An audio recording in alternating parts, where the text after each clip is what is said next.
Hi, welcome to True Creeps, where the stories are true and the creeps are real. We'll cover stories from grotesque gore to the possibly plausible paranormal, to horrifying history, to tense and terrible true crime, and everything else that goes bump in the night. We're your hosts, Amanda, and I'm Lindsay, and we want you to join us while we creep. We cover mature topics. Listener discretion is advised. Hey everybody! Today we're going to be talking about one of the oldest continuously active religious communities in the United States. It's called Cassadaga, and it's in Florida, which means that this is one of the places that we went to when we went to Florida. Yes. This was one of the places where we went for part of a day just to explore it because it's very tiny. But we were very excited because it's considered the psychic capital of the world. I loved that all the streets were properly named too for it. Oh, yes, yes. For example, when we were walking, we're going to talk about the various places, but one of the cross streets was Mediumship Way and Spiritualist Street. Yeah. They were like, we want you to know the fucking vibe. Yes. As soon as you get here. It was so cute. We're going to talk about our visit there and what that was like. But before we do that, we're going to talk a bit about the history. So, the founding of Cassadaga would not be possible without a man named George Colby. And his medium powers surfaced when he was a teenager. And as he got older, his reputation as a medium and a public speaker grew. So he traveled throughout the East and Midwest. And we're talking about a while ago. We're talking about the 1800s, right? This is olden times. So traveling is difficult. Knowing about people is harder. I don't know. This wasn't included in the outline. And I realized I didn't say the year. So now I'm winging it. And you can tell. But anyway, he was traveling to and fro. Again, you can tell this isn't our normal recording day. You could tell. I was just going to say, it's an off-recording vibe. You can feel it. Okay, so he was in Iowa doing... All I thought of is he was in Iowa doing Iowa things.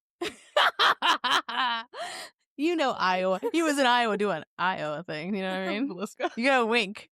So, okay, Colby was attending a seance in Iowa when his Native American spirit guide, Seneca, told him to go see T.G. Gidding and his family in Eau Claire, Wisconsin. There was a lot of information there. There was a lot. Right? We've got a lot of information from this.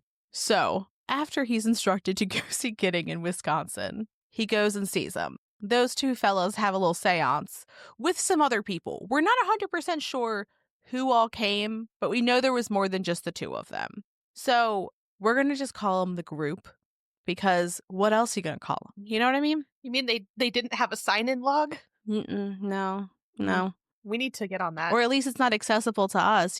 So anyway, the group is like, yes, we are going to establish a spiritualist camp in Florida. So they leave from Minnesota and then they go to Chicago. Then they head to Louisville and then they go to Montgomery, Alabama by train. The traveling notes here, look, I'm not saying they make the most sense. I am saying there's some gaps because they went to Montgomery by train and yet they're going to travel down the Chattahoochee by a boat. But anyway, this is the news we've got. So it's the news we're giving. So he goes down the Chattahoochee on a boat with the group. Then they get on a train to Tallahassee. Then they go to Jacksonville. All of this to say, they went a lot of places. They saw a lot of faces. They went from Minnesota to Jacksonville, Florida. Then they were traveling on a steamboat named the Volusia to Blue Springs. By the way, they're going to end up in Volusia, so it's kind of funny. And from my understanding, they went on the St. Johns River, which is in Jacksonville and, shockingly, St. Johns County. So, okay, they get on their little steamboat. They decide, you know what we're going to do? We are going to camp on a riverbank in rural Florida. That sounds horrible to me. That sounds like a bad idea. That sounds like a recipe for gators and ghosts, and you're the future ghost. Yep. So they're like, ooh, we don't know what to do, so we're just going to camp next to this river. Sure. Then Colby says, hey, Seneca appeared to me. They gave me a vision of what the camp's going to look like, where the place is. So he's like, we're going to get in a wagon and we're going to follow the directions. So they do, which I just love the faith in this. One of your friends is like, your friend calls you. They're like, oh my God, I have a fucking vision. Let's get in a wagon and form a spiritualist camp. And you're like, oh fucking K, let's go, George. So, okay, that's what they did. Accurate history. So then when they get to the place, Colby's like, Seneca, is this the place? And Seneca tells him, fuck yeah, this is the place. Word for word. Word for word. So this is what's eventually known as Cassadaga, and it's named Cassadaga because it reminded him of the Cassadaga Hills of New York, which I like saying Cassadaga, and if you haven't said it out loud, I would encourage you to do so now. That's my new thing, is telling people to say things during this podcast. Like, that's a thing they're going to do. I hope you did, though. I'm going to give you another opportunity right now. Anywho, I love the idea of naming a place after another place because it just feels confusing. But you know what I mean? Oh, yeah. We like it. It's Cassadaga. Everything's confusing. So, George filed a homestead claim for 75 acres in 1880 and received the title for the land 4 years later. We had a whole episode where we talked about homesteads and claims. During this time period, the area was not developed. Surprise, surprise. And it's because it was just marked to be a spiritualist camp, right? They were told. As an example of how sparsely developed this area was, Florida soldiers who did not want to serve in the Confederate Army hid in the forests of Volusia County. So that's how rural it was, which I'm like, that's interesting. To think about that. I mean, when we're driving through, like, there's still parts that are like, you seem like you're in the middle of nowhere. Yeah. So Colby homesteaded, but did not always live at the property full time because he would travel to work as a medium. Over the course of his life, he built a home on the property near a lake. He also fostered at least 15 unhoused children. It's a lot of children. Very nice, though. The National Spiritual and Liberal Association appointed a committee to find a permanent location for their winter camp after there had been several successful spiritual events in Central Florida in the late 1800s. The events were in De Leon Springs, and the local government tried to incentivize them to build their community there with municipal bonds. Locals promised to donate over 20 acres of property and build a massive hotel. During these discussions, one of their members, George Colby, was pretty quiet. But after they had looked at all other options, he suggested that they come take a look at his property. Two mediums, Emma J. Huff and Marion Skidmore, who were pivotal in the Lilydale Spiritualist Assembly, were the only ones that accepted Colby's invitation to visit his land. So everyone else was like, nah. And they're like, yeah, let's go look. Skidmore and Huff thought the property was lovely, but Huff insisted that the community could only thrive if Henry Flagler's railroad would serve it. Henry Flagler was a businessman who owned the Florida East Coast Railroad system. At the time, he did not own the line that reached Lake Helen, which was very close. And what's wild here is that it's not that they were like, oh, we want there to be a railroad station close by. It's that they wanted specifically Henry Flagler to be the person who owned it. Yeah. Okay. 3 weeks after the discussion, Flagler ended up buying the Lake Helen line. So, all good. We got him. Got him. They formed the Southern Cassadaga Spiritualist Camp Meeting Association, or the SCSCMA, in 1894. Either way is not easy. No. Then, George topped the land donation that was being offered in De Leon Springs by donating 34 acres of land for the camp. They formed bylaws as part of the camp's creation, which included a prohibition against alcohol being distributed or sold, well before prohibition was instituted. So even before, they're like, no alcohol here. I also do feel like if you're having people come, like, eventually for perhaps psychic readings and things like that, you might not want any substances that would alter people's memories. And also, like, say you give someone news they don't like and they go drink. Yeah. Insert mayhem. That's fair. That's fair. That's just my guess. I don't know exactly why. No, that makes sense. And I mean, I'm the same way for like ghost tours and stuff. I hate when they're like bar crawls or everyone's really drunk and you're like, this ruins everything. This ruins it. Yeah. Yeah. The camp's first event was in February of 1895, and the 3-day event was held at Colby's home. I can't imagine having a 3-day event at my home. That is my nightmare. I'm exhausted just thinking about it. The next year, they made it clear that the invitation was for everyone, regardless of class or race. The Spiritualist Camp was added to the National Register of Historic Places in 1991. So within Cassadaga, there is the Spiritualist Camp, but there's other things that exist there too. And so when we talk about what's there, we're going to start with the things that are not associated with the Spiritualist Camp. And so the first thing that we're going to talk about, it's a big piece of lore about Cassadaga, but it's not even in Cassadaga. It's right next door in Lake Helen at the Cassadaga Lake Helen Cemetery. And it's called the Devil's Chair. So it is a cement and brick seat that is built into a grave site. So the idea is like you could sit there and visit with your family. Yeah. And legend has it that if you sit there, you'll hear someone speak to you inside your head. And some people think it's the devil or that you'll see the devil. Others say that if you leave an unopened can of beer on the chair overnight, it will remain unopened, but it will be empty in the morning. Other versions of this say that the can disappears or that it's been opened, which, like, someone threw it away or drank it. No worries. Right. This does just sound like there's somebody who lives by the cemetery who's like, thanks for the free beer. True, true. I will say though, while we were here at the cemetery, when we were walking around, there was an empty can of beer near it. It wasn't like in the small little, Yeah. I don't know, square area where this bench is, but it was right outside it. It was opened though. I did pick it up and throw it away. Fair. Yeah. So there's also some lore about the devil's chair that says that there was a young man who sat in the devil's chair at midnight on Halloween and then was never seen again. So the last time his friends saw him, he was walking into the cemetery and he had told him where he was going to go. Some say he was dragged to hell by Satan, while others think he was just, sucked up into a vortex as one does. As one does. Fascinating. And also, we looked for missing people in Volusia County from like the last several decades, and there wasn't anything that matched this for like a young guy who went missing in that area.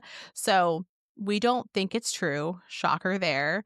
But we're like, maybe. What if there was something that kind of supported it? There's not.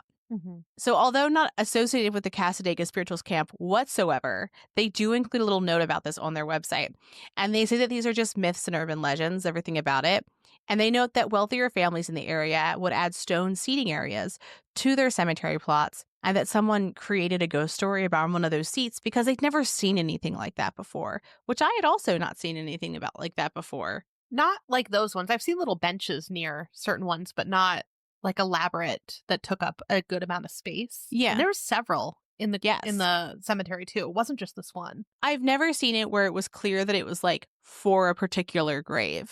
Like I've only ever seen where there's like a bench within an area and like you could be facing in any direction, versus this is like there's a back and there's little walls. Like it's clear that it is for this family. Yeah. When she says walls, it's like 3 walls around it that surround the bench, however many grave sites there are, and then like a little walkway into it. Yeah. So it's like its own little private area. Yeah. So we visited to see if we had any experiences ourselves with the devil's chair.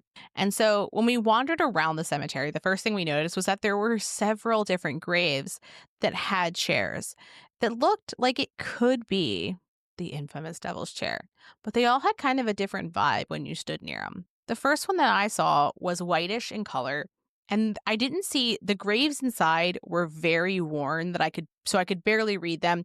And the entire little section, the enclosed area that Amanda just described, was filled with like leaves and trash. But hauntingly, there was a rocking horse on it, which added another layer of spooky vibes to it. As always, check out our social media. You'll see it there. And a tricycle in front of it.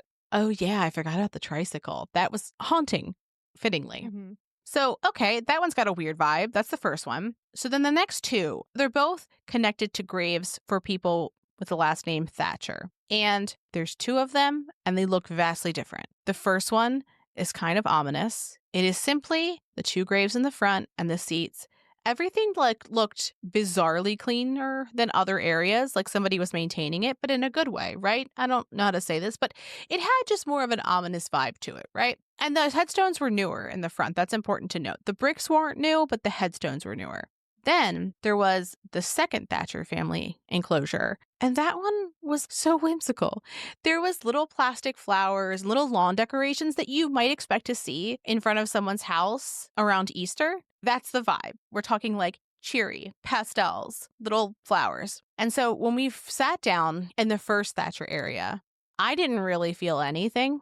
Did you, Amanda? No, I don't think I actually ended up sitting down at that one. I walked over because other people were over there taking pictures. And I was like, I wonder if this is the one. And I kind of like looked at it and I was like, it doesn't look significant. Yeah. Not anything bad against like who's buried there. It just didn't have a weird vibe, or I don't know. I Yeah. don't even know how to describe I it. didn't feel anything. Like, it just felt like Yeah. a place, you know? Yeah. So then we went over to the second Thatcher area. And so when we walked over there, Ben walked in and he sat down. And I was like, how's it feel? And he's like, oh, this is like very comfortable. Like, I'm very cozy. And mind you, a cement seat with a brick back. That is not a comfy seat. And so I was just kind of like, hey, do you feel comfortable or do you feel comforted? He pauses for a moment and he's like, both. And I'm like, okay. So then I walk in. The energy inside of it versus outside of it was drastically different. It felt calming, kind of like a hug, very relaxing, very chill, very welcoming. And I was like, how interesting. So then I was like, Amanda, you go sit in it. And I was far away when they both sat there the first time. She didn't see all this. Yeah. I was wandering, just looking at some of the pretty graves. What did you feel when you walked in? So I sat down and I was like, this is oddly comfortable. And I feel like, what was the word I used? I think I was like, it feels chill in here. Like it feels just calm and nice, kind, like nothing bad. Yeah. Good vibes. Yeah. Yeah. And I sat there for like a good, 15 minutes? Yeah. And I was like, yeah, this is comfortable. Yeah. So in our head, we're like, okay, either the first Thatcher area or the creepy space with the rocking horse, probably it. So we pulled up a photo of what people claim to be the Devil's Chair. And we realized from comparing the other grave sites and where they were and what was in the background of the photo that it was the whimsical little joyous chill place that was supposedly the Devil's Chair.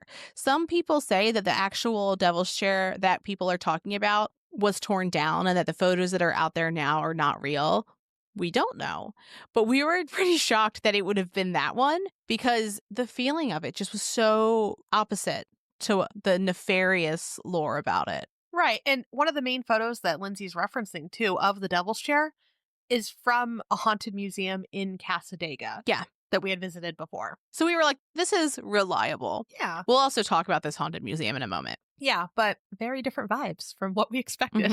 So we're going back to Cassadaga Spiritualist Camp, the actual area. Yeah. And in the area, there are several vortexes. The Cassadaga Spiritualist Camp website defines a vortex as, quote, a point of concentrated psychic energy on the planet. Vortexes can be man-made or naturally occurring.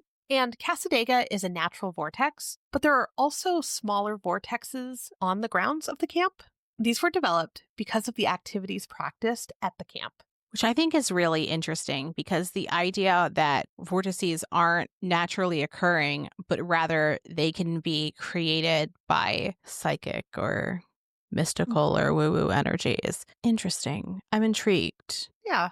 And two examples at the camp are Seneca Park's vortex and the Ferry Trail. Other sources say that one vortex is on top of the hill in the park, one in the classroom within the meditation center, and that there's one in the local pastor's office. So plenty of them in the area. We saw another source that has a spot near a lake as well. And that's the one that we actually went to. It is, yeah. And it's funny because it's between these two palm trees. And there's even little indents from where people stand. Yeah. And it's very close to like the tall grass near the water. And Ben was like, a gator could pop out of there. And I was like, I feel like I would see some sort of rustling first. And I just don't think that I am what they're most interested in. They had a sign, though. I know. Beware of wildlife, too. For liability. That specific one, we were at one of the little shops. And one of the employees was like, oh, if you want to walk over, there's one right there. So she actually pointed us in that direction to this one as well. When you stood in the vortex spot, like, how did you feel? I felt like there was more energy there. I don't think I really felt one way or another as far as like feeling completely different, but I definitely felt like there was like a more concentrated energy space as soon as my feet were in the place that everyone else had stood. And that is something I thought about too, is like so many people have stood there and meditated and did various things that perhaps some of their energy remains there. So it's like tapping into all the people that have been standing there for a decent amount of time each time they go. So I don't know. Or maybe they made a vortex there from everybody standing right there and doing just that. Maybe that's how they're making vortexes, is by saying, stand here, now do this thing. Perhaps. And it's a Interesting. pretty area, too. Gorgeous. When you walk up to the lake, that's the spot you're drawn to, right? Like, that's like the Yes. perfect spot, the perfect viewing spot. So, but it was nice. What about you? I haven't talked about it on the show. I've been taking Reiki classes, and I was like, I wonder if it will be easier to do Reiki here. And so when I stood there, like, I just felt generally buzzy in my head before I even tried anything. But then I was like, oh, I'll just give myself some Reiki. And I have never had it be easier than when I stepped into those little footprints. It almost felt like you were being plugged in. Yeah, that's a good reference. Yeah. You just plug yourself right in. But for the fact that we had other things we were doing that day, I think I could have just stood there or nearby and looked out that lake for hours. It was just so peaceful and serene. I like nature. I like being chill, but I have ADHD, man. Calm is boring sometimes.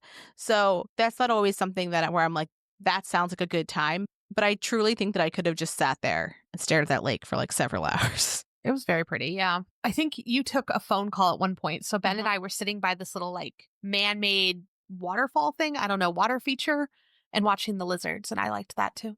I fucking love a lizard. They were very cute. There were several different ones. So other people that have visited some of these vortexes in the area have reported a variety of things, including spiritual experiences, healing, like every kind, physical, mental, emotional, and spiritual, tingling sensations, spiritual clarity, increased psychic abilities. That one's kind of fun. Mm-hmm. Rush of energy. I feel like that's what I felt. Mm-hmm. Consciousness shifts, altered perceptions, euphoria or bliss, and heightened creativity and inspiration. I want that one. When you're sitting in a calm place, your brain is taking a little rest, taking a little snooze. So if you're a person who is psychically inclined to think that way and think those things exist, then it is more likely that if you are relaxed and in a certain type of mind, that you'll be able to do it easier. And the same thing with creativity and innovation. If you feel like safe and calm and collected, it's easier to do those things versus like if you're going. Yeah, that's fair. So on the same thought of vortexes, there is a bed and breakfast named the Ann Stevens House that was built in 1895, and that's right on the outskirts of the neighboring town, Lake Helen. And we're not going to get too much into it, but they do report having portals there as well. So then one guest said that when they held the pendulum over where the vortex was, it started spinning in circles despite there not being a reason for it to be moving, which interesting energy, right? People also report that there are two ghosts there, one being a little girl named Marjorie and another of a gardener named Virgil. So the bed and breakfast doesn't allow small children to stay the night. It looks like they have to be 12 and over, but people have heard laughter and toys in the hallway.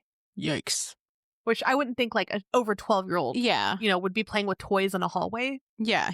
I don't know. They might, but it's not as common, I'd say. Yeah. Okay. So we're going to move in to just some general Cassadaga experiences. So one Reddit user mentioned that while visiting Cassadaga, a psychic approached him and asked him if he wanted a reading, and they mentioned the name of his dead father. From my understanding, this person was just kind of visiting to look around. They hadn't had like a reading booked. They did not know this person, didn't tell them their name, this person didn't know anything about them. So there was no reason for them to know his father's name. So another fascinating thing about Cassadaga is when you're looking for what people say about it, how people talk about it, you'll see a lot of reviews. There's reviews on Google and TripAdvisor and all these things, but people don't always get into the specifics of the positive experiences they're having with psychics or the vortices, which I think is actually pretty fair because when you're thinking of like a vortex and your experience, people don't love to put into writing, here's what I felt in this spiritual place all the time. Yeah. Especially if you're a person who's visiting and this isn't like your life. In the same way that people don't like to report cryptid sightings because they know that it can fuck up their life. Mm-hmm. Yeah. And then when it comes to psychics, we have talked about this before, that the idea of talking to a psychic or medium, you are often trying to communicate with someone who has passed. So there is a certain element of grief that is just intermingled with that. I mean, it's typically intensely personal. So I could see why you might not want to be like, this is the very heartfelt conversation I had with my relative who passed, and here's how everything went. But just interesting that it's kind of hard to nail down like specifics of what people are getting. Very similar with people are saying that they see spirits there and they experience spirits, but there's not a lot of detail into what that means.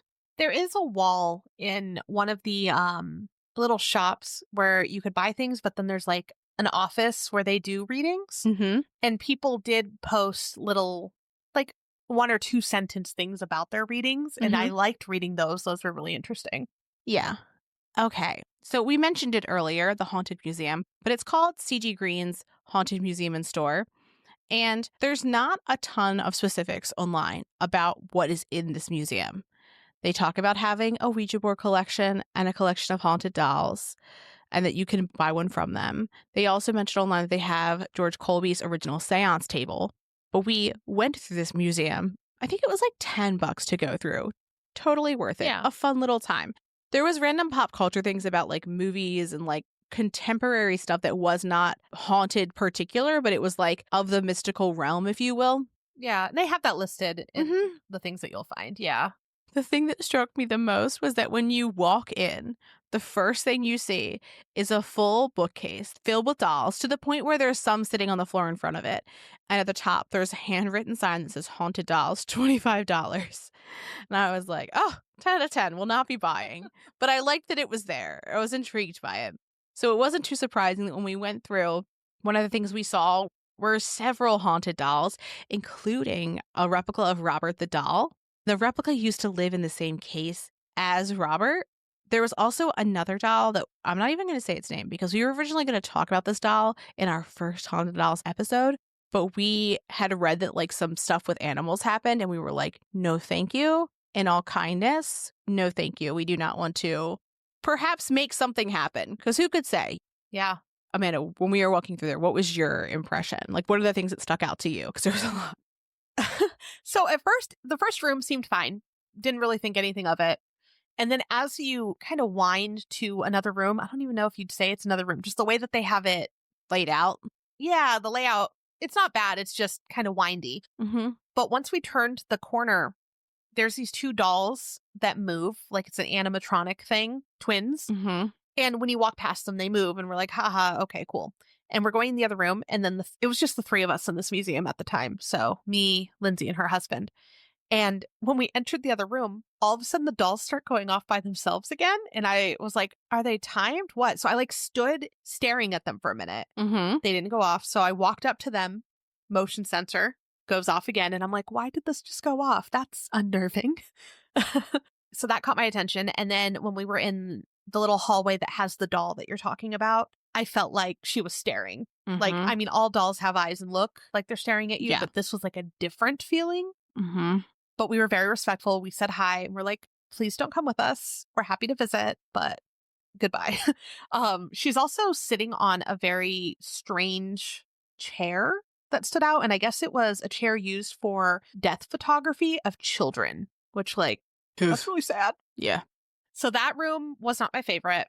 And then I loved the cryptid room. I thought that was fun, like all the signs and everything. And then there was another poster that caught my attention that was like, you might need a lobotomy. Oh, yeah. Yeah. There was a whole section for that. It was like old medical equipment right there. Yeah. Yeah. So that was fun. It honestly felt like a True Creeps museum. There was so much stuff in there where I was like, we did an episode on that. We did an episode on that. Like there was the crying boy painting print of it that was there. And I was like, Yeah. Oh, no, there was a ton. The other poster that I was like, oh, that's interesting, is like reasons why you could be admitted to a hospital at a certain time. oh no. And it was just the most random shit. And I'm like, all of us would have been at the hospital. Yep. So that was interesting. Yeah, the cryptid room was probably my favorite because they had that Jersey Devil picture. But yeah, you're right. Like, I think I was taking pictures of all the things that we had done episodes of. And I was like, we've done this, we've done this. I posted a few on our stories, but it was an interesting place, like, especially for only $10 for sure, if you have the opportunity to go. Oh, yeah. On our way out we were chatting to a couple of the employees of the museum too. And they were telling us about the specific doll. And they had mentioned that she came from someone that had a pig, I guess, as a pet, and the pig was fine. So I was like, okay, maybe she got over it. I hope so. I hope she was nice to animals from now on. Mm-hmm. But they also mentioned, and I was like, maybe I misheard, but they mentioned something about how they found either her or the chair sealed in a wall. I was like, that's interesting and horrifying. Dislike, What were your thoughts on the museum? just generally. If you take down a wall and there's something that's been walled in, You put it back and you leave. you put that wall back. Yep. You put that wall back. That's just for everyone's benefit. If someone thought, I mean, with the exception of like if someone like buried someone in a wall, right? Other than that, perhaps they were doing a service to humanity, you know? But anyway, so when you first walk in, one of the first things they have is this little display, and it says June's Room, and it says amazing pieces owned by original family owner June. She is now our white light of the museum, and it's like crystals and like little fairies and all. It's just like a very interesting like little vibe. Yeah. Just like set the tone, which I thought was cute. And they have for Colby's seance table, like they have a whole little setup where it looks like there's two figure mannequin things. I think one of them was actually a skeleton having a seance, but behind them is an abundance of Ouija boards and spirit boards, which I thought was interesting.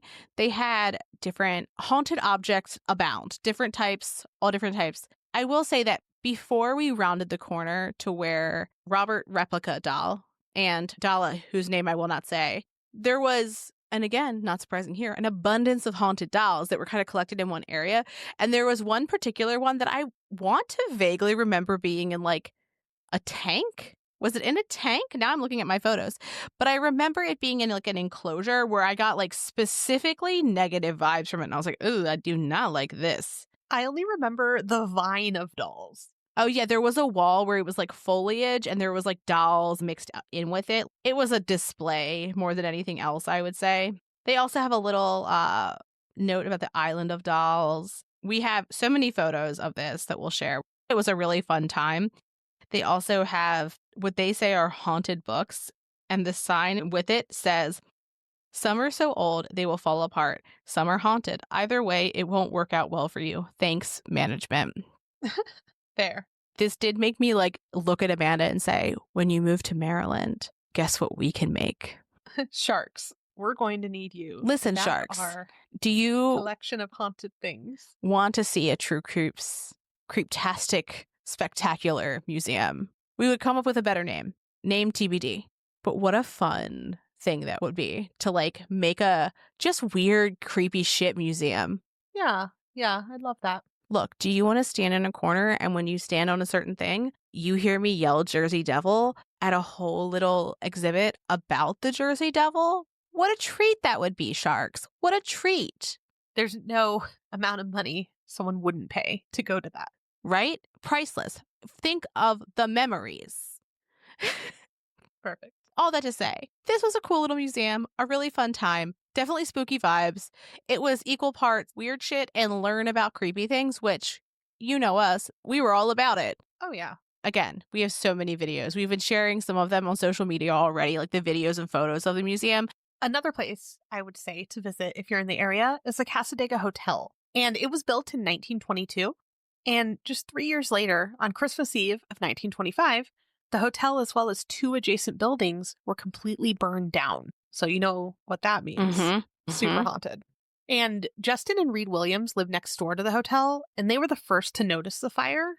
They ran into the hotel to wake up the guests, and fortunately, everyone survived the fire, which is very good.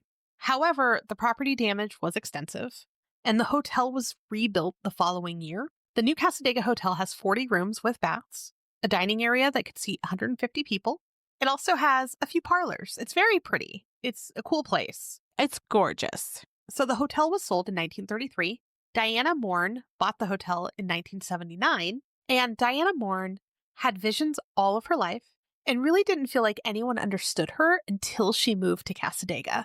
She finally found her people. I love that.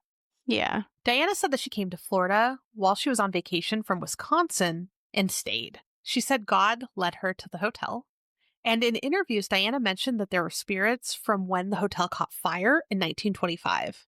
She doesn't like the word haunted, so she doesn't use it. Okay. Yeah, that's interesting. I wonder if it's just people that, I mean, no one died in the fire, luckily, but maybe from that era. Yeah. So there are a few spirits in the hotel. People have reported seeing ghosts on the porch and inside the hotel itself. And from what we understand, the spiritualist camp is very clear about where the boundaries are for the camp and that the hotel is not part of it, which is interesting because it's literally right there. Like it's a Mm-hmm. tiny street that you cross to be at the hotel. Yes. Now, we did visit the hotel, and all three of us at different points went down this little hallway where there are rooms, but there's also public restrooms. And one by one, we went in the area, and I was like, okay, walk down the hall and then tell me how you feel. And all of us had the same feeling, which I thought was interesting, in the same spot of the hallway. So once you pass the first door, not the bathrooms, but like the door where someone could stay, you're like, yikes, this Mm-hmm. is heavy. We all felt it, so I thought that was really interesting. We didn't do any videos or investigations or anything there because they had signage that said that no one has permission to film any paranormal stuff or investigations on the property, so we respected that. But interesting, like we all did feel that. We also weren't like looking for a place to feel something. I was like, I have to pee because I pee every 30 minutes. And like we were naturally in that area and we're like, "Ugh." Yeah, because we took turns going in, and I don't know where Ben went. He walked away for a minute. He was wandering. And so while you were in the bathroom, I walked down it, and then I was like, ugh. And then we switched, and I was like, you walk down that while I go in Yeah. here. And also the bathroom felt weird in a particular stall. Yes, yes. So if you're looking for a spooky place to stay, I think that that would be a really cool place. They also have a restaurant there that looked delicious, but we already had dinner plans. Otherwise, we would have probably considered it. Mm-hmm. But it looked really cute. The last time I was there was a coffee shop, which I was hoping was still there, but it was not. No, we were looking for that coffee shop. We really were. So we said this was the psychic capital. So now we what do we need to talk about? The mediums and healers of Cassadaga. So per Richard Russell, who has worked as one of the mediums and healers at the camp since 1997, it is a long process to become one of their mediums or healers. You have to take in-person training at the camp, which can take 4 to 6 years. Then you have to do a public demonstration of your gifts. I was hoping to see if maybe we could fit in a reading. And I was looking at the board to see who was available. And Richard Russell was one of the people who was available that day for readings. So I was like, oh, he's there active doing the things. Darlene McCormick, who was the Public Relations Committee chairperson in 2020, says that it takes about 200 hours of classes and seminars. So we were talking to someone who is very aware of Cassadaga and the spiritualist camp. They mentioned that the FBI screens people who are part of the spiritualist camp, that you have to pass an FBI test first. I thought that was fascinating. We don't know whether that's true or not, or whether just the person he was talking to had that type of testing done. We were like, oh, interesting. Today, Cassadaga Spiritualist Camp has 57 acres with 44 homes. And to live inside the camp itself, you must be a spiritualist, and the purchase of the home has to be approved by the board of trustees of the camp. They also have a historical and spirit tour listed on their website. Yeah, and when we were there, we found a bunch of different tours that they had. Mm-hmm. They had a bunch of flyers about it. You could do your own walking tour and all kinds of things you can do. So they're very organized with what they offer. I loved it. So they also have a lovely gift shop, and we spent so much time there.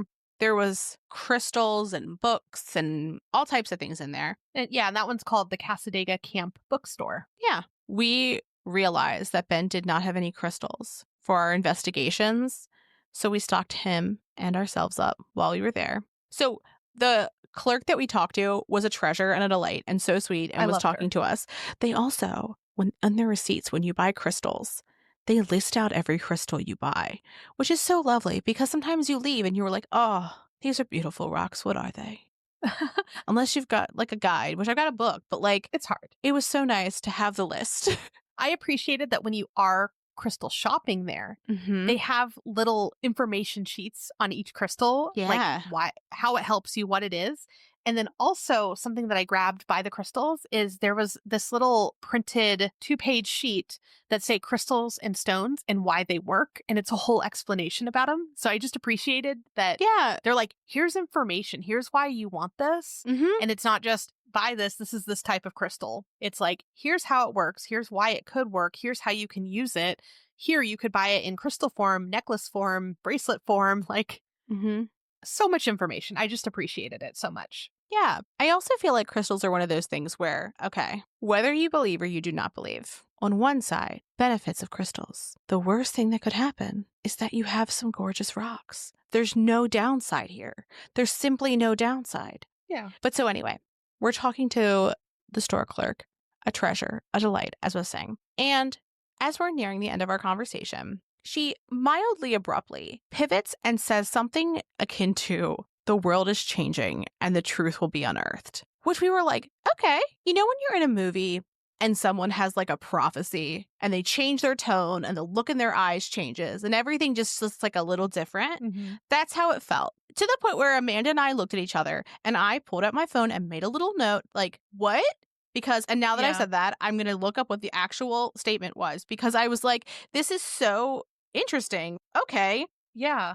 And it was like you described it. She was kind of like happy, joking, and like talking about what we were buying and what we were doing. And then it just the tone changed, her face changed, everything changed. She got serious. Yeah. And so what she said was, a lot of secrets are going to come to light and the truth will be unearthed. And we were like, okay. So the next day we were in St. Augustine and we were having a conversation with someone. And same thing, we're having a lovely conversation. The conversation kind of tilts a bit. And in the same kind of seriousness, he says something that is like not the same exact statement, but the meaning is so shockingly similar that Amanda and I, again, just kind of looked at each other like, yeah. What is going on? What a bizarre message to just get 2 days in a row from two separate people that is so clearly the same. Mm-hmm. I don't know. Just it made me kind of be aware of it. Yeah. The second conversation, we were talking about the world and some of the bad stuff happening. Mm-hmm. And he had mentioned something like, oh, the good time just started. And we looked at him, we're like, what you mean by that? Like, yeah. Then he's like, oh, no. The good stuff is just starting. It's happening. It's in the process.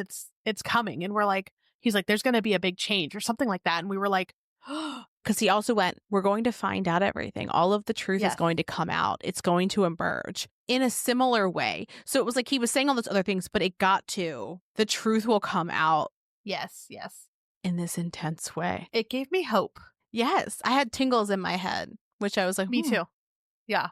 Energetically for me, that means I am vibing with what is happening, like spiritually, more than just I agree with you. That's fair. That's the first time during this trip is the first time that I've had the top of my head go tingly. Like it engulfed my entire head and I was like, this is weird.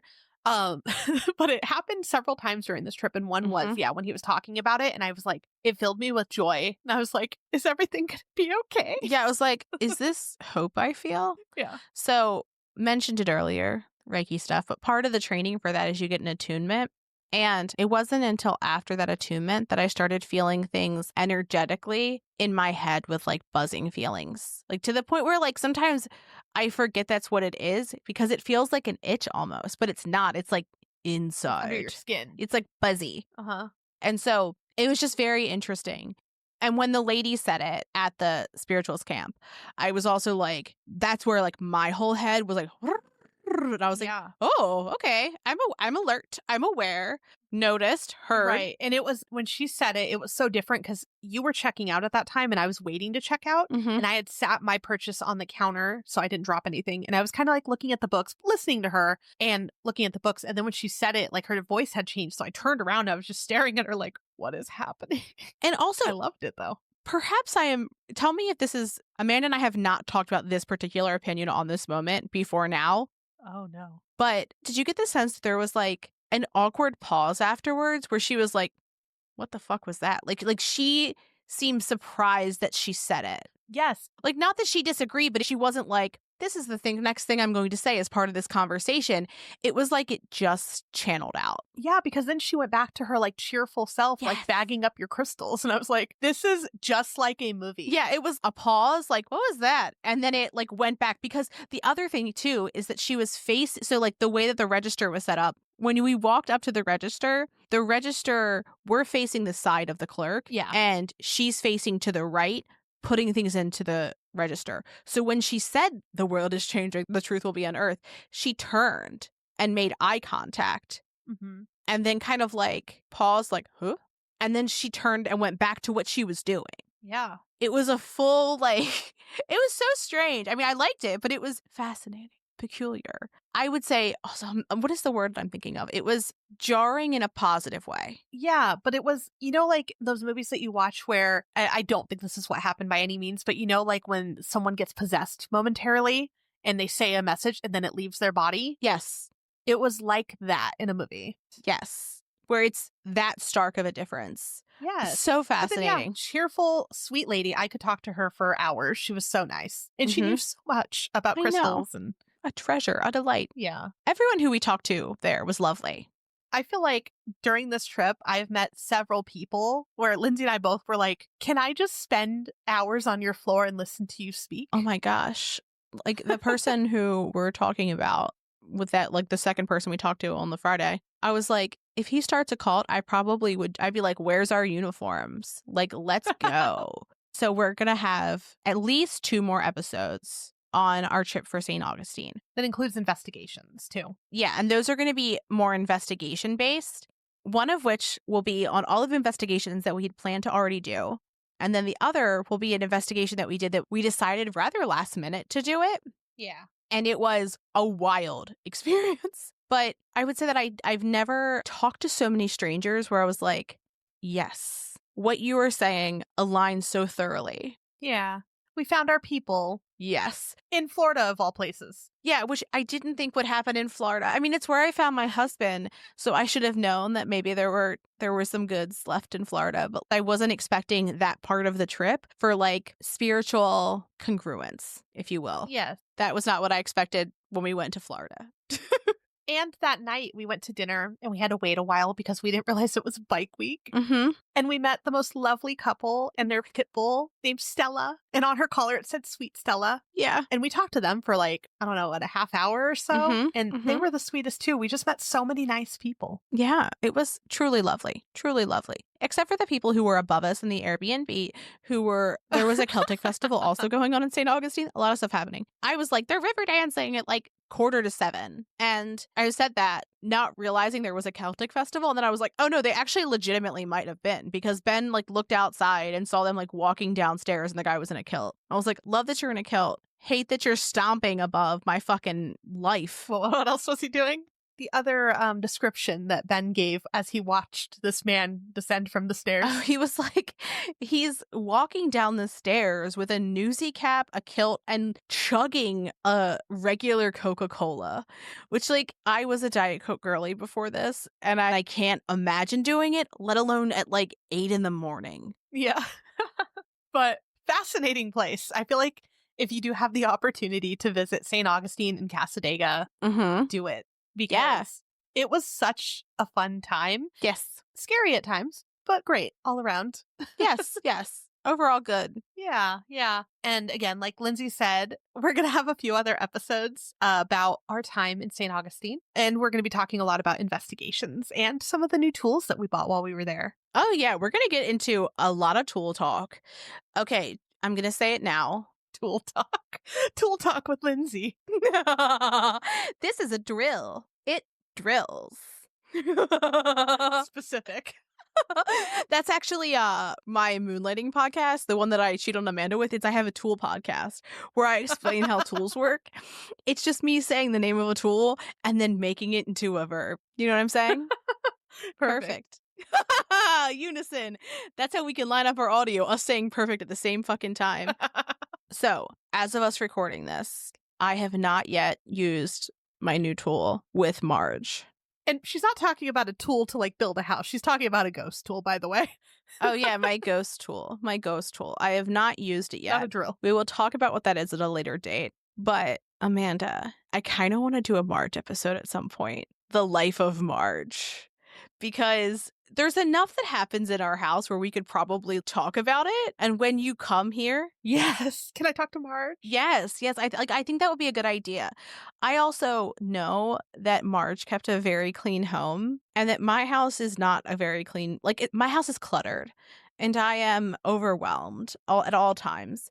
So I know that she is deeply unhappy. And I said to Amanda, I was like, I'm afraid that if I talk to her, it's just going to be her being very mad at me. And Amanda was like, well, she's going to be even madder if you don't talk to her and she knows you can talk to her because she's about the house and can hear this. Yeah. That's a new level of anxiety, too. You know how I know. everyone's mad at me, and you're like, not only is everyone mad at me, but the ghost that lives in my house is also probably mad at me. And dude, let me tell you, that's fucking true. When I need to clean this up and I'm like, I know Marge is mad at me. I know Marge is mad. That sucks. I don't want my ghost to be mad at me or disappointed. Like, she's not mad, she's disappointed. Oh. Oh, no. Anywho. Okay, so we visited Cassadaga. We visited St. Augustine. We went to Iowa. We went to Kansas City, Excelsior Springs. The Elms Hotel. Yeah, so if there are other places that, one, you want us to talk about or perhaps visit in the future, let us know. Yeah. Because this has been so fun, and I love finding new spooky places. I didn't know Cassadaga was a thing. I had only been to Florida for like a minute before. Like, it was to get on a boat. So this was really fun to visit. Were you getting on a steamboat? A steamboat down, or no, the train before down you the got river. on 17 other different methods of transportation to get to a place that someone told you about? That's the only way to travel in Florida, yes. Yes, absolutely. yes, accurate. Yes. But yeah, if there is anywhere that you'd like us to check out, let us know. Also, while you're at it, if you have a moment, please leave us a review. It helps us grow. We love reading them. They're great. We'll also send you a sticker as a thank you. We've been doing a lot of mail lately. Yes, we appreciate it so much. We love to send mail. Patreon mail, sticker mail. Our Patreon has been a lot of fun lately. We just had a conversation with them before we started recording about Mary. So if you are interested in our Patreon, I just need you to know, I'm saying it. I'm saying what they said because this was the funniest response to me. So we were talking about Bloody Mary, the official, the realsy one, going missing. And Kendra's response, which was like, by the way, like literally a minute and a half later, was Lucille Bluth in Arrested Development saying, good for her. And I was like, the way I cackled about that, just 10 out of 10. Yeah, we both were dying. I love our patrons. So much fun. Such a fun little community. And we were talking about the conversion of 12-year-old boys to yearling steers. I know. I can't believe that I missed an opportunity to flex my 12-year-old boy math.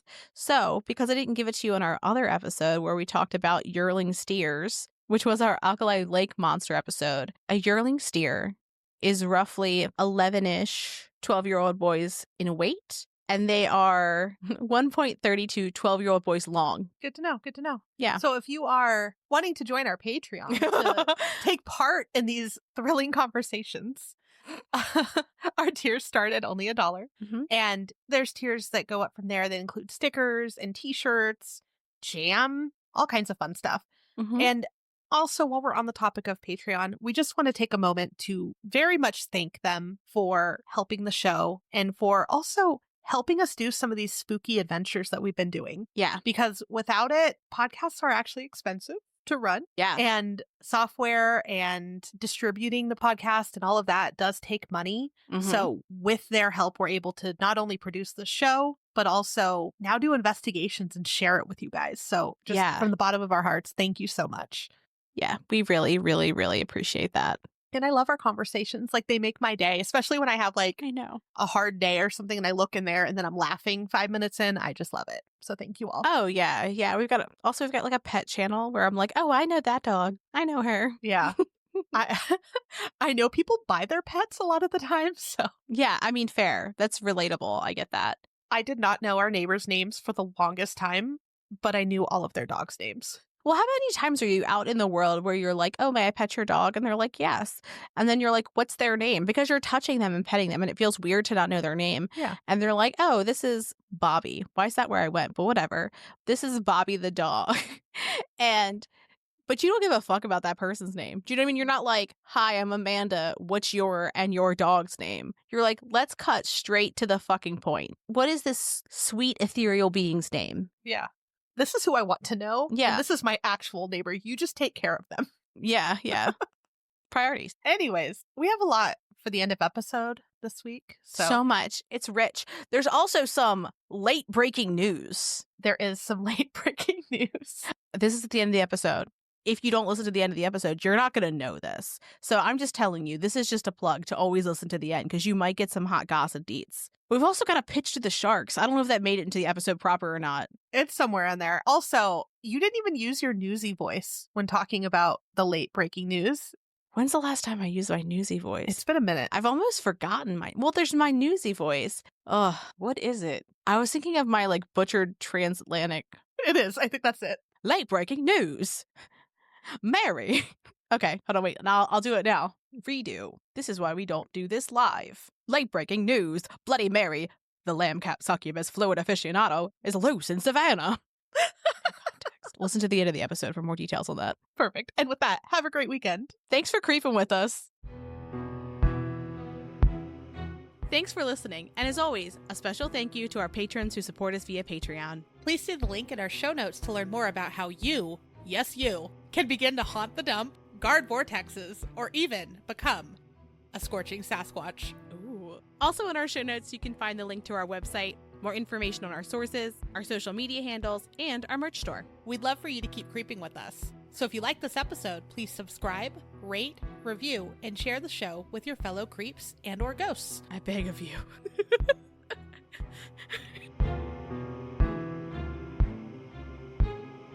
Also, fun fact, can you wink? Because I can't. It's not like I can do...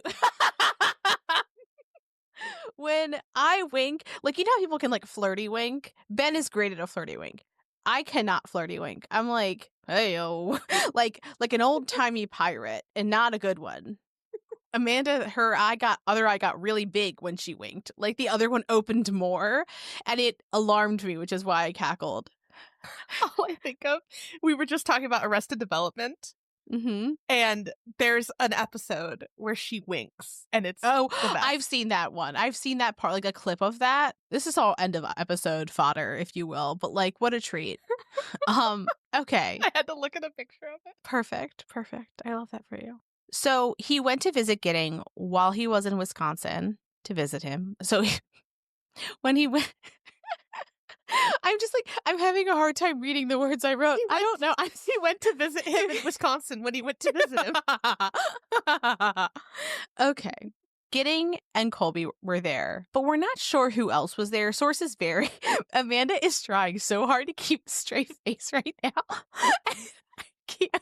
I cannot. Okay, I'm going to say it again. Mary in the room with them. I don't know why. Oh my gosh. She just needs to be in everything, just very tiny. Can we edit her into every historical photo now? Oh my gosh. Beautiful, of course. She's just going to be there. I also do think that we need to have Mary merch. We need to have a t-shirt of her or a big sweatshirt. I would rock a fucking Big Mary sweatshirt. You know, I'm half I want a photo of her and half I could do a quick drawing of her. I don't know which one I want. Maybe both. I don't know. Who could say? Is it pre being in our pocket or after? Oh my God. You mean when she was a dirty girl or before? Which she wasn't even dirty. Her paint was just wearing off. We tried to bathe her how many times? Yeah, we bathed her so many times and she just got dirtier. And Ben was like, do you think the paint's coming off? And you and I were didn't realize that was a thing that could happen. Because it wasn't as though she's a toy. She's meant to be played with. Why would she be so fragile? She's a succubus on the prowl for fluids. You would think that she could handle the world. Anyway, literally now. Literally. Okay, so Mary was bought. This is at the end of the episode. If you don't listen to the end of the episode, you're not going to know this. So I'm just telling you, this is just a plug to always listen to the end because you might get some hot gossip deets. Mary, the real one, the real haunted Bloody Mary, the OG, real quote unquote, from eBay, was purchased by a haunted museum in Savannah. Our friend Enika, when we saw her in Florida, she told her friend about this and he was like, oh yeah, and immediately bought her. While we were getting tattoos. It was wonderful. While we were getting tattoos of ghosts. Mary also got a tattoo while she was there. You just can't see it. It's very tiny. It's up under her fur, you know what I mean? Anyway. So she was purchased. As one does, you ship the haunted item and it's marked as delivered, but it is not there. Her package is missing. So Bloody Mary, the lamb cat succubus fluid aficionado, is loose in Savannah. And she's prowling for fluids. Mm-hmm. I expect this to make the news, national news. Oh my God, can we make like a, I want to make like a news alert. Ah! Breaking news. Breaking news. Mary's loose in Savannah. On the prowl for your fluids. In my head, I wanted to make a little newsroom and like, put the pages together and be like, we have breaking news. Oh, And you then were going to be turn. like, we're newscasters. We'll be like, this just in. Because I'll have to have Ben hand me paper. I'm like, this just in. And then on the bottom of the screen, it's just like, A be on the tickler. lookout. Mary wants your fluids in all caps. A tickler. No. Under the tickler, it's like local blood banks, missing blood. Testing facilities find urine samples are missing. Milk truck hijacked. Just like all different types of fluid news at the bottom. Fluid news. Flues, if you will. Okay. We're never going to finish this episode. No, this is going to be 9 hours long. Okay. So then he's traveling down that Chattahoochee on a train. God fucking damn it. Yeah. And they're very, very serious about not wanting you to park in certain stretches.